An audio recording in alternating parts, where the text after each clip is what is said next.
সূরাতুল মুলক অনেক ফজিলতের সূরা, 29তম পারার সূরা। কত পারা? 29 পারার প্রথম সূরা। এই সূরায় আয়াত আছে 30টা আয়াত আছে, 2টা রুকু আছে। মাশাআল্লাহ, এই সূরাটা মক্কায় অবতীর্ণ সূরা। আসেন আমরা শুরু করি। অনেক আয়াত তো সবগুলো বলা না গেলেও যতটুকু পড়া যায় আপনাদের সাথে শেয়ার করব, পড়েন ইনশাআল্লাহ। এই সূরাটার ফজিলত অনেক বেশি।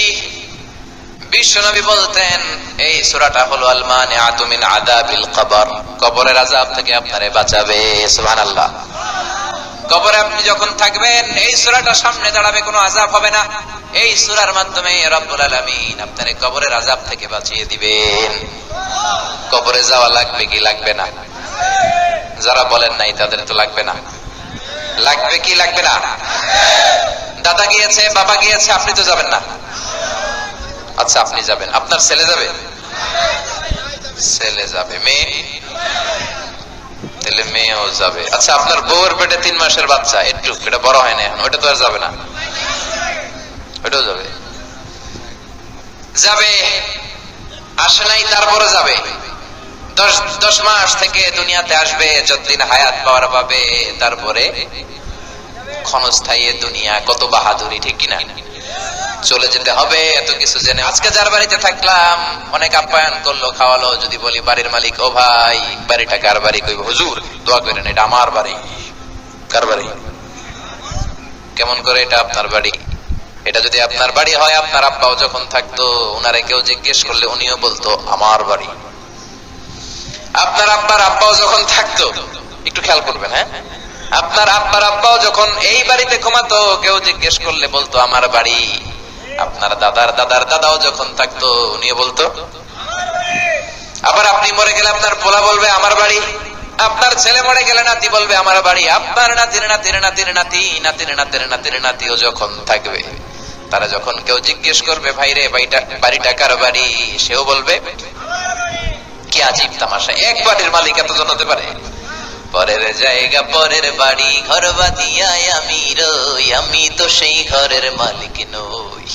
পরের জায়গা পরের বাড়ি, ঘর বাঁধিয়া আমি রই, আমি তো সেই ঘরের মালিক নই। ঠিক না? পরের জায়গা পরের বাড়ি। আমি ক্ষণিকের জন্য আছি, থাকবো না আজীবন, চলে যেতে হবে। তারপরেও শুধু অহংকার। এই জন্য কবরে আমরা সবাই যাব। কবরের প্রস্তুতি নেওয়ার দরকার আছে না নাই? প্রস্তুতি আমাদের নিতে হবে। এজন্য বিশ্বনবী বললেন এই সূরাটা যদি পড়ো, সূরাটা হলো মানিআতুন মিন আযাবিল কবর। এই সূরা যে পড়বে তার কবরে আযাব হবে না। আবার বিশ্বনবী বললেন শাফাআত লি সাহিবিহা, এই সূরাটা যে তেলাওয়াত করবে তার জন্য সূরাটা কিয়ামতের দিন সুপারিশ করবে আল্লাহর আদেশে। সুবহানাল্লাহ। কোরআন যদি সুপারিশ করে, ওই সুপারিশ কবুল করবে কে? মাননীয় প্রধানমন্ত্রী শেখ হাসিনার কাছে যদি অর্থমন্ত্রী সুপারিশ করে, শেখ হাসিনা তো ফেলে দিবে না সুপারিশটা, নাকি অ্যাকসেপ্ট করবে? কারণ অর্থমন্ত্রীর রিকমেন্ডেশন, ঠিক কি না? কোরআন যদি সুপারিশ করে, আল্লাহ ফেলতে পারবে না, আল্লাহ সুপারিশ কবুল করে নিবে। আবার বিশ্বনবী বললেন খাসামাত আন সাহিবিহা, এই সূরাটা কিয়ামতের দিন যে ব্যক্তি এই সূরা তেলাওয়াত করলো, তার পক্ষ হয়ে আল্লাহর সাথে তর্ক করবে, আল্লাহর সাথে ডিবেট করবে, ঝগড়া। হাত্তা আদখালাহুল্লাহুল জান্নাহ, যতক্ষণ না আল্লাহ এই সূরা তেলাওয়াতকারীকে জান্নাতে ঢুকিয়ে না দেয়। আল্লাহু আকবার। তর্ক চলতে থাকবে। এই সূরা বলবে আল্লাহ এই সূরার তেলাওয়াতকারীকে আপনি জান্নাত দিবেন, তা না হলে আমি তর্ক করতেই থাকবো। সুবহানাল্লাহ। এজন্য বিশ্বনবী বলতেন মান ক্বারা বিহা ফি লাইলাতিন ফাকাদ আফসারা ওয়া আতাবা, যে ব্যক্তি রাত্রি বেলা এই সূরাটা তেলাওয়াত করবে তার পুরো আমলনামায় সওয়াব দিয়ে ভরে দিবে কে? এজন্য বিশ্বনবী বলতেন আমি চাই আমার প্রতিটা উম্মতের হৃদয়ে এই সূরাটা গাঁথা থাক। আমি চাই আমার প্রতিটা উম্মতের হৃদয়ে এই সূরাটা মুখস্থ থাক। আমি চাই আমার প্রতিটা উম্মতের হৃদয়ে কলিজার ভিতরে এই সূরাটা ঢুকানো থাক। আল্লাহু আকবার। পড়তে রাজি আছেন তো? এই সূরাটা আপনার চোখ খুলে দিবে। 30টা মাত্র আয়াত। এক মাসে কয়দিন? সবাই বলেন না, সবাই বলেন। প্রতিদিন যদি এক আয়াত মুখস্থ করেন, সূরাটা মুখস্থ করতে লাগবে কয়দিন? পারবেন না? এটা আপনাদের বাড়ির কাজ। শুরুতে বললাম ক্লাসে হোমওয়ার্ক আছে না নাই? বাড়ির কাজ থাকে কি থাকে না? এটা দুর্গাপুরবাসীদের জন্য হোমওয়ার্ক। মুখস্থ হলে ইমাম সাহেবের কাছে যাবেন, মুয়াজ্জিন হুজুরের কাছে যাবেন, যে বলবেন অমুক তারিখে মিজানুর রহমান আজারি বাড়ির কাজ দিছে, আপনি কাজ নেন। বলবেন তো? মুখস্থ করবেন তো? গলা ফাটিয়ে বলেন ইনশাআল্লাহ।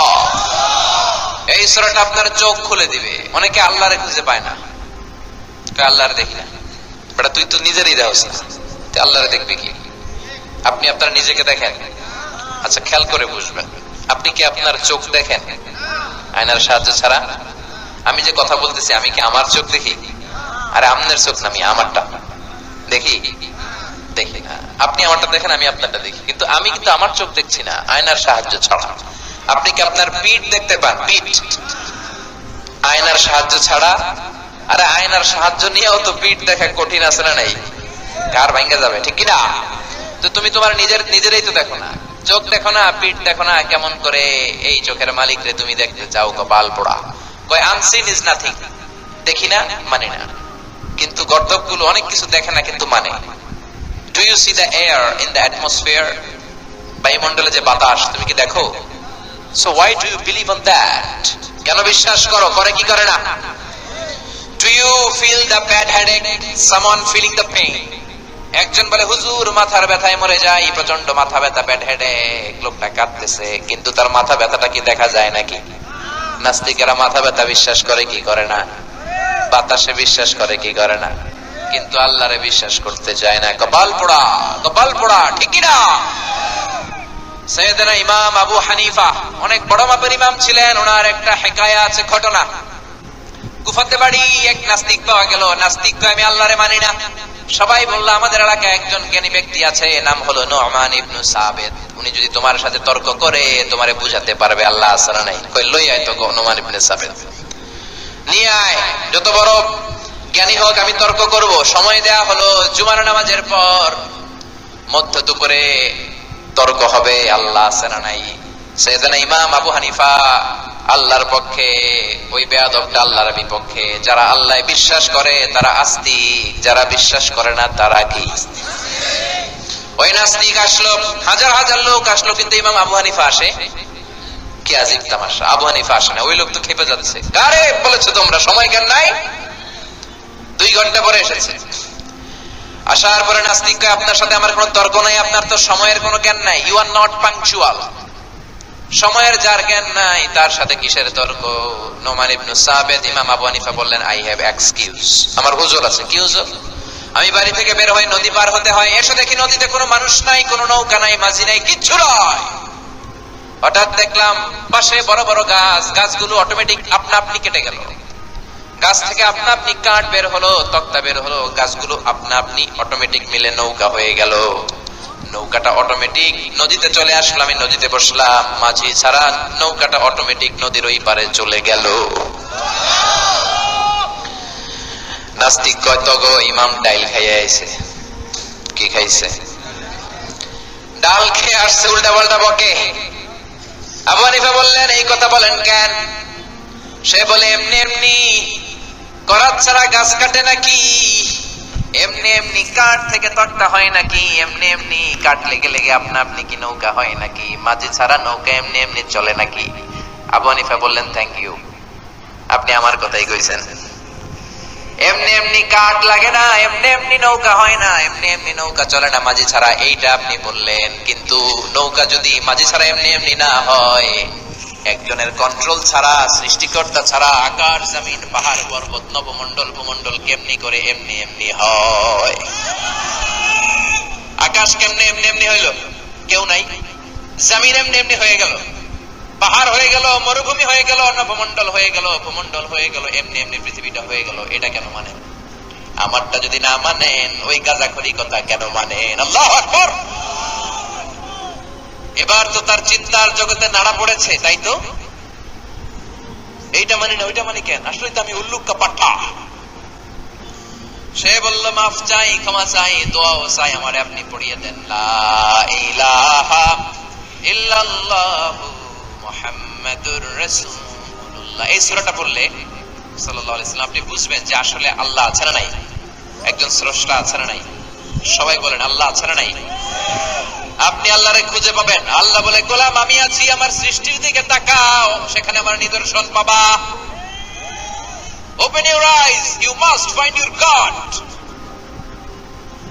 Open your eyes and see everything in the world. You must find that someone is controlling everything and he is Allah. Take it out. চোখ মেলে তাকাও,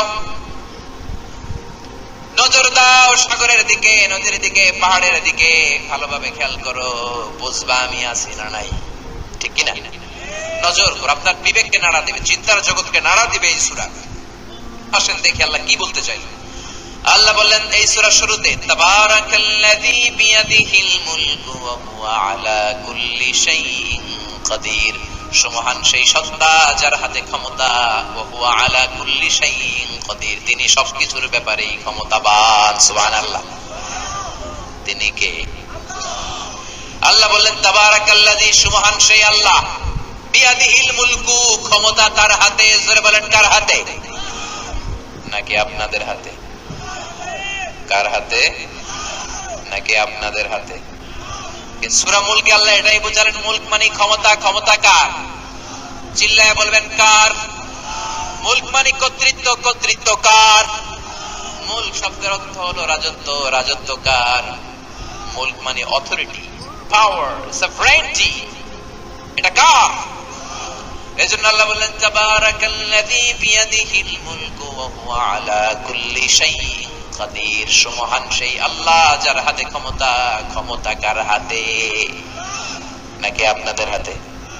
আর কোনদিন বলবেন আমাদের হাতে ক্ষমতা? কি বলবেন? কার হাতে? কেমন করে ক্ষমতা আপনার হাতে হয়? একবার যদি পেটে ব্যথা হয়, আপনি বিছানায় গড়াগড়ি খান কি খান না? তো গড়াগড়ি খান কেন? আপনি না ক্ষমতার মালিক? ক্ষমতার মালিক কেমন করে আপনি হন? 3 বার যদি ডায়রিয়া হয়, 4র্থবার আপনার চেহারার দিকে ফিরে তাকানো যায় না। কি মলিন চেহারা, কি দুর্বল। ওয়া খালিকাল ইনসানু দাঈফা। 5 বার যদি টয়লেটে যান, আপনি সবার কাছে মাপ চাওয়া শুরু করেন, মাফ কইরা দেই, আমি মইরা যাবো। আছে না নাই? তো মাফ চান কে? আপনি না ক্ষমতার মালিক? আসলে ক্ষমতার মালিক আপনি নন। ক্ষমতার মালিক কে? আল্লাহরে চিনলাম যেদিন বরিশাল গেলাম। 2004 সালে গেলাম বরিশাল। গেলাম বাসে, ফিরলাম লঞ্চে। লঞ্চ চিনেন? সদরঘাটে লঞ্চ ভিড়বে, 1 ঘন্টা আগে তুফান। তুফান, লঞ্চ ডুবে যাবে। ওই দিন চিনলাম আল্লাহ কারে কয়, আল্লাহ কিসকো কাতে হ্যায়।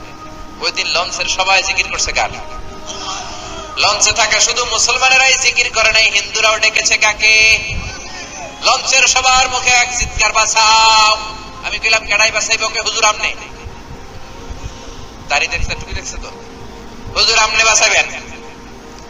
আমি কইলাম তাহলে আমারে বাঁচাইবো কেডা? আসলে বাঁচানোর মালিক কেউ না, একজন ছাড়া। তিনি কে? আপনি যত ক্ষমতাশালী হন, বিপদে বললে বোঝা যায় আপনার একজন আসল ক্ষমতার মালিক আছে না নাই? এজন্য আল্লাহ বললেন, গোলাম তোদের কোনো ক্ষমতা নাই, ক্ষমতা আমার হাতে। তাবারাকাল্লাযী বিয়াদিহিল মুলকু ওয়া হুয়া আলা কুল্লি শাইইন কাদির। সুবহান সেই আল্লাহ যার হাতে ক্ষমতা, তিনি চাইলে সব করতে পারেন। জোরে কোন ঠিক কিনা? তার ক্ষমতার সাথে আমাদের ক্ষমতার মিল নাই। আমাদের ক্ষমতা ক্ষণিক সময়ের ক্ষমতা। কোন দেশে ক্ষমতার চেয়ারে যারা বসে 5 বছরের জন্য, কোন দেশে 10 বছরের জন্য। আল্লাহ তো 10 বছরের জন্য বসছে ক্ষমতায়, তাই না? আরো কম, চিরস্থায়ী। ঠিক কিনা? কারো ক্ষমতার মেয়াদ 5 বছর, কারোটা 10 বছর। আল্লাহ বলে খবরদার, তোদের ক্ষমতার সাথে আমার ক্ষমতা মিলাবি। তোদেরটা নকল, আমারটা আসল। ঠিক না? তোদের ক্ষমতা 5 বছর, তোদের ক্ষমতা 10 বছর। আমি আল্লাহর ক্ষমতা জীবন মেয়াদ। ঠিক না? ওয়াল আউয়াল ওয়াল আখির ওয়াল যাহির ওয়াল বাতিন ওয়া হুয়া বিকুল্লি শাইইন আলিম। আমি প্রথম, আমি শেষ, আমি প্রকাশ্য, আমি গোপন। অনাদিকাল থেকে আমি ক্ষমতার চেয়ারে বসা, অনন্তকাল পর্যন্ত আমি বসে থাকবো, কেউ নামাতে পারবে। এজন্য আল্লাহর ক্ষমতার সাথে আমাদের ক্ষমতা মিলানো যাবে না। পৃথিবীতে কোন দেশে ক্ষমতায় আসতে হলে ডেমোক্রেটিক সিস্টেমে ভোটে জিতে ক্ষমতায় আসতে হয়। আল্লাহ তো ভোটে জিতে আসছে, ভোট ছাড়া। ঠিক কিনা? ভোট ছাড়া আসছে আল্লাহ। আল্লাহ কিন্তু ভোটে জিতে ক্ষমতায় আসে নাই, ওনার ভোট লাগে না। ঠিক কিনা? কোন দেশে স্বৈরাচারী পদ্ধতিতে ক্ষমতার চেয়ারে বসে, আল্লাহ তো স্বৈরাচারী পদ্ধতিতে আসছে না। কোন দেশে মোনার্কি সিস্টেম, রাজার পোলা রাজা, আল্লাহর বাপ ছিল রাজা, এই জন্য আল্লাহ রাজা। হ্যাঁ, এরকম আল্লাহ ভোটে জিতে আসে না, ওনার ভোট লাগে না, উনি স্বৈর শাসক হওয়া লাগে না, ওনার বাবা রাজা থাকা লাগে না, অনাদি অনন্তকালের জন্যই উনি রাজা, ঠিক না? আল্লাহ বললেন লাম ইয়ালিদ ওয়া লাম ইউলাদ, আমার বাবাও নাই, আমার ছেলেও নাই, কারোর থেকে ক্ষমতা পাই নাই, আবার আমার ক্ষমতাও কাউরে আমি দিয়ে যাব, আমি চিরকাল ক্ষমতার চেয়ারে। আল্লাহ বলে কারো জোটে যাওয়া লাগে না, আমার কোয়ালিশন করা লাগে না। ওয়া লাম ইয়াকুল্লাহু শারীকুন ফিল মুলকি ওয়া কাব্বিরহু তাকবীরা। এই কোরআন সাক্ষী, আল্লাহ বলেন আমার ক্ষমতায় কোনো শরীক নাই, আমার ক্ষমতায় কোনো অংশীদার নাই, আমি একাই সব ক্ষমতার মালিক। সুবহানাল্লাহ, সুবহানাল্লাহ বলেন, সুবহানাল্লাহ। এজন্য আল্লাহ বললেন তাবারাকাল্লাযী বিয়াদিহিল মুলকু ওয়া হুয়া আলা কুল্লি শাইইন কাদির। সুমহান সেই সত্তা যার হাতে সব ক্ষমতা, ক্ষমতা কার হাতে? আল্লাহ বলেন ক্ষমতা আমার হাতে। আবার পৃথিবীতে দেখবেন বড় একটা আন্দোলন করলে ক্ষমতার চেয়ারে যে বসা তারে নামানো যায় কি যায় না? যায় না? আমরা একটা আন্দোলন করেই তো আল্লাহর নামায় দিতে পারবো, পারা যাবে? পৃথিবীতে আন্দোলন করে ক্ষমতার চেয়ার থেকে নামানো যায়, কিন্তু আমরা গোটা বিশ্বের সবাই মিলে যদি আন্দোলন করে আল্লাহর নামানো যাবে নাকি? পৃথিবীতে যতগুলো জিন আছে, ফেরেশতা আছে, সবাই মিলে আন্দোলন করে আল্লাহর নামানো যাবে নাকি? আল্লাহ বললেন ওয়ান্নাকুম গায়রু মুজিজিল্লাহ, তোরা সবাই মিলে আমার ক্ষমতার এক শিকিও কমাতে পারবি? আবার পৃথিবীতে কেউ যদি বয়স্ক হয়ে যায়, অনেক বয়স, প্রেসিডেন্ট 70 বছর ধরে অবসরে চলে যায়, তাই না? রিটায়ারমেন্টের সিস্টেম আছে না নাই? আল্লাহর অনেক বয়স হয়ে গেছে, আল্লাহ অনেক বৃদ্ধ হয়ে গেছে, এই কবে থেকে আল্লাহ, এখন তো আগের ক্ষমতাটা নাই, এরকম যেটা বলেন এরকম। আল্লাহ বললেন খবরদার, আমার ক্ষমতার কমতি নাই, আমার ক্ষমতার ঘাটতি নাই, আমার কোনো ঘুম নাই, আমার কোনো নিদ্রা নাই। লা তাখুযুহু সিনাতুন ওয়ালা নাওম, আমার ঘুম নাই, আমার তন্দ্রা নাই। আবার তিনি বললেন ওয়ালা ইয়াউদুহু হিফযুহুমা ওয়া হুয়াল আলিয়্যুল আযীম। গোটা বিশ্ব পরিচালনা করতে যে আমি ক্লান্ত হই না। আল্লাহ ক্লান্ত হয়? সবাই বলেন না, সবাই বলেন আল্লাহ ক্লান্ত হয়? এজন্য আল্লাহ বললেন বিয়াদিহিল মুলক, ক্ষমতা কার হাতে?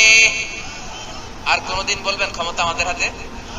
বলবেন, বলবেন, বলবেন, কি বলবেন? ক্ষমতা কার হাতে?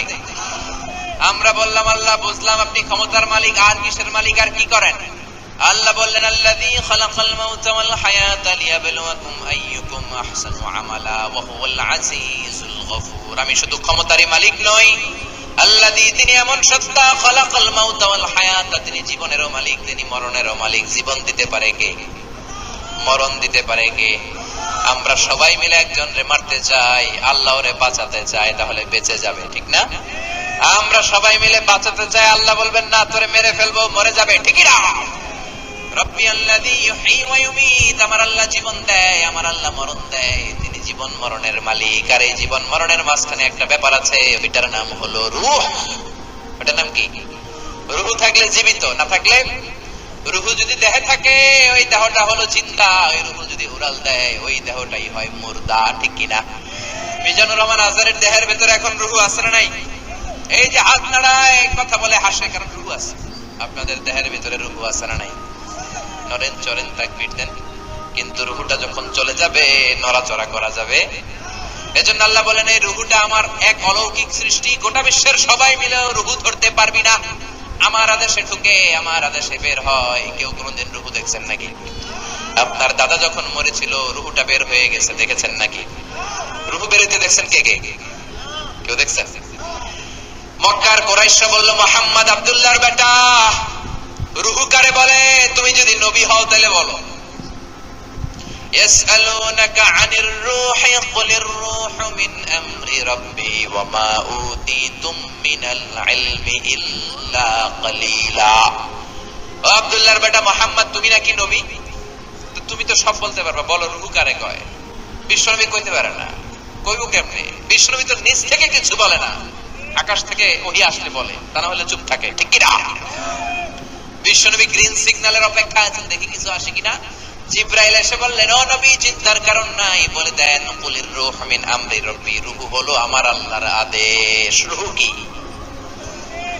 বিশ্বনবী উপরে তাকালেন, জিবরাইল আয়াত নিয়ে আসলেন, কুলির রূহ মিন আমরি রব্বি, নবী আপনি বলেন রূহ হলো আমি আল্লাহর আদেশ। রূহ কি? রূহ দেহে ঢুকে কার আদেশে? বের হয় কার আদেশে?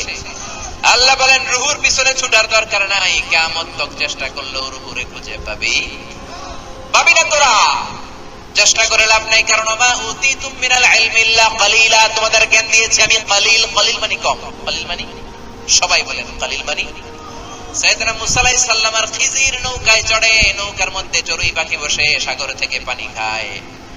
খিজির আলাইহিস সালাম বললেন, ও মুসা পাখিটারে দেখছনি? দেখছি। পাখিটা পানি খায়? দেখছনি? দেখেছি। পাখিটা পানি খাওয়ার পরে পাখিটার ঠোঁটে একটু পানি লেগে আছে। ও মুসা এই পানিটা গোটা বিশ্বের সব মানুষের জ্ঞান, আর সাগরে পড়ে থাকা বিশাল জলের অথরসি বিশাল পানিগুলো হলো আমার আল্লাহর জ্ঞান। কালিলা, অল্প জ্ঞান। এজন্য আল্লাহ চ্যালেঞ্জ দিলেন, রূহ বের করতে পারবি না। ইউনাইটেড স্টেটস অফ আমেরিকার এক মেডিকেল টিমের প্রধান বলল, আমি রূহ বের কইরা ছাড়ব। আরো জোরে বলেন নাউযুবিল্লাহ। কোরআন বলেছে রূহ কি বের করা যায় না। আমি এত বড় সায়েন্টিস্ট, মেডিকেল সায়েন্টিস্ট, আমি রূহ বের করেই ছাড়বো। কেমন করে রূহটা ঢোকে, কেমন করে বের হয়, আমি এটা বের করে ছাড়বো। এটা আবিষ্কার করার মধ্য দিয়ে আমি নোবেল প্রাইজ পাবো। কি খুশি দেখছেন? কি খুশি! মামুর বাড়ির আবদার, নোবেল প্রাইজ পাবো, আমি নোবেল লরেট হব। সে গবেষণা শুরু করলো, রূহ বের করে ছাড়বে। আল্লাহ বললেন কিয়ামত তক চেষ্টা করলো, রূহ খুঁজে পাবি। মেডিকেল টিমের প্রধান বলল, মুমূর্ষু রোগী নিয়ে আয়। খেয়াল করে শুনবেন, মুমূর্ষু রোগী নিয়ে আয়, গ্লাস ফিটিং করা রুমের ভিতরে ঢুকা, আইসিইউ থেকে আন। আইসিইউ চিনেন তো? Intensive care unit. এরকম মুখোশ পরা থাকে, অক্সিজেনের মাস্ক, ঠিক কি না? কৃত্রিম অক্সিজেন দিয়ে বাঁচিয়ে রাখা হয়েছে। নিয়ে আয়। ঢুকানোর পরে বলল, চেক হিজ বিপি। এই মুমূর্ষু রোগীটার বিপি চেক কর, রূহ কেমনে বাইর হয় আমি দেখবো। Check BP. বিপি বুঝেন? Blood pressure. এই যে বুকের মধ্যে ধপ ধপ ধপ আসনা নেই, আপনি ঘুমায় যান, এই ধপ ধপ বন্ধ হয়, এই ফুসফুসের কাজ বন্ধ হয় না। ওই যে মায়ের পেট থেকে ছোট্টবেলায় বেরোলাম, কবরে যাওয়ার আগ পর্যন্ত এটা ধপ ধপ করবে, ঠিক না? আপনি শীতের রাতে কাঁথার নিচে আরামসে ঘুমিয়ে যান, আপনার দম ঘুমায় যায় নাকি? দম ঘুমায় গেলে আপনি বাঁচতেন? আপনি ঠুস হয়ে যেতেন। কি হইতেন? হায় রে মানুষ রঙিন ফানুষ, দম ফুরাইলে। দেখছেন সভাপতি সাহেব, সব মুখস্থ। তবু তো ভাই কারোরই নাই একটুখানি, হায় রে মানুষ রঙিন ফানুষ, রঙিন ফানুষ, হায় রে মানুষ। আল্লাহু আকবার। মেডিকেল টিমের প্রধান বলে, চেক হিজ বিপি। বিপি মাপ। ধপ ধপ আছে না? নাই, আছে, তার মানে বেঁচে আছে। এবার মেডিকেল টিমের প্রধান বলে, চেক হিজ ওয়েট। ওজন মাপ। ওজন স্কেলে শোয়াইছে, ওজন হয়েছে 80 কেজি। কয় কেজি? সবাই বলবেন কয় কেজি? 80 কেজি। এবার মেডিকেল টিমের প্রধান বলে, গ্লাস ফিটিং করা গ্লাস বন্ধ করে দে, মুখের মুখোশটা খুলে নে। সবাই বলে, মুখোশ খুললে তো মরে যাবে, অক্সিজেন পাবে না। কয় মরুক, মরলে আমি রূহ খুঁজে পাবো, কেমনে বাইর হয়? মুখোশ খুলে ফেললে লোকটার ছটফটানি বেড়ে গেল, শ্বাস নিতে পারে না। গ্লাস ফিটিং করা রুমের ভেতরে ছটফট করে মারা যায়। সবাই তাকিয়ে আছে, রূহ বের করবে। কি বের করবে? হঠাৎ মইরা গেছে, মাগার রূহ বের করতে কোন দিক দিয়ে গেছে জানে না। সবাই কয়, কি টিমের প্রধান পারলেন না তো? কয় দাঁড়া, এখন খেলা শেষ হয়নি। কয় লাশ বের কর। Check his BP. এবার বিপি মাপ, ব্লাড প্রেসার, সিস্টোলিক ডায়াস্টোলিক। ধপ ধপ দেখতো। মরার পরে কি বিপি থাকে নাকি? কয় না, বিপি নাই, পালস নাই, মরে গেছে, কিন্তু ওজন আছে না? নাই। কয় আবার ওজন মাপ। মরার আগে আসছিল কয় কেজি? মরার আগে ছিল 80 কেজি। এবার শোয়ানোর পরে ওজন দেখে হয়ে গেছে 78 কেজি। কয় কেজি? কমলো কয় কেজি? কয় পাইছি। সবাই কয় কি পাইছেন? কয় ওইডা। কয় কোনডা? কয় রূহ। রূহ পাইছি, আগে ছিল 80, এখন হইছে 78, 2 কেজি কম। যেটা উড়াল দিছে ওইটাই 2 কেজি। যেটা উড়াল দিয়েছে ওইটাই 2 কেজি। রূহ আমি পাইছি, কিন্তু বিজ্ঞানের সিস্টেম হলো একটা এক্সপেরিমেন্ট করেই আপনি ফাইনাল জাজমেন্ট রেজাল্ট দিতে পারবেন না। আরো নমুনা সংগ্রহের দরকার আছে না? নাই। আরো মুমূর্ষু রোগী নিয়ে আয়, গ্লাসের ভিতর ঢুকিয়েছে। Check BP. বিপি মাপ। বিপি আছে, ওজন মাপ। ওজন মেপে দেখে দ্বিতীয় লোকটার ওজন 70 কেজি। সবাই বলবেন কয় কেজি? এবার গ্লাস বন্ধ করা হলো। মুখোশ খোল লোকটা ছটফটানি শুরু করে দিল। কই মাছের মতো নাচানাচি করতে করতে অক্সিজেনের অভাবে এই লোকটাও মরে গেল। এবার কয় বের কর বিপি মাপ। বিপি আছে, কারণ মরে গেছে, ঠিক কিনা? কিন্তু ওজন আছে না নাই? ওজন স্কেলের শোয়ানোর পরে ওজন মাপতেছে, আগে ছিল কয় কেজি। এবার ওজন মাইপা দেখে ওর ওজন হয়ে গেছে 71 কেজি। এবার যাবি কই? এবার হয়ে গেছে 71 কেজি, 1 কেজি বেশি। আগেরটাই 2 কেজি কম ছিল, ভাবছে রুহু রাল দিয়েছে, 2 কেজি কমছে, ওইটাই রুহু। এবার বেড়ে গেছে 1 কেজি, এটা মিলাইবো কি দিয়া? আল্লাহ কয় কিয়ামত পর্যন্ত তুই বিপি মাপতে পারবি, কিয়ামত পর্যন্ত ওজন মাপতে পারবি, মাগার আমার রুহু খুঁজে পাবি। কারণ মা উতিতুম মিনাল ইলমি ইল্লা কালিলা। ও দুনিয়ার মানুষ, তোমাদের জ্ঞান একেবারে স্বল্প জ্ঞান। মরার পরে কারো ওজন বাড়া কমা নিয়ে রুহু ধরা যায় না। মরলে এক এক মানুষের এক এক অবস্থা হয়। কারো দেহটা টাইট হয়ে যায়, জমাট বেঁধে যায়, গ্যাসগুলো ভিতরে আটকা পড়ে যায়, ওজন বেড়ে যায়। আবার কারো দেহটা ফেসফেসে হয়ে যায়, গ্যাসগুলো দেহ থেকে বের হয়ে যায়, ওজন পাতলা হয়ে যায়। মরার পরে কারো ওজন বেশি হয়, কারোটা কম হয়। এই নিয়ে কোনোদিন রুহু ধরা যায় না, ঠিক কি না?